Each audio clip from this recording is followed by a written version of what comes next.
কোন জিনিস টানলে ছোট হয়ে যায়? সবই তো টানলে বড় হয়, কিন্তু কোন জিনিস টানলে পরে ছোট হয়ে যায়?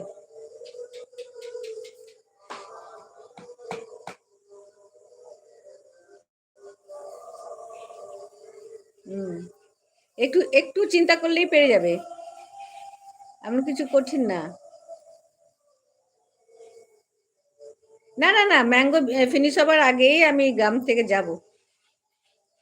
আর এখানে 15-20 দিনের কাজ আছে, তারপর বাড়ি বাড়ি ফিরবো। বাড়ি ফিরে যাব তোমাদের কাছে। হুম, এবার এটা বলো দেখিনি, কোন জিনিস টানলে পারে ছোট হয়ে যায়?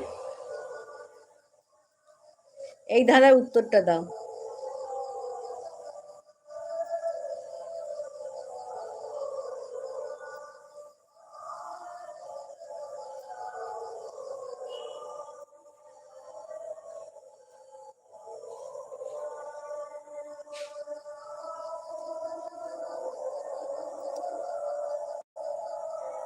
পারবে? কোন জিনিস টানলে ছোট হয়ে যায়? না, রাবার তো টানলে পরে লম্বা হয়ে যায়, ছিঁড়ে যেতে পারে বা একটু লম্বা হয়। সিগারেট যত টানবে তত ছোট হয়ে যাবে।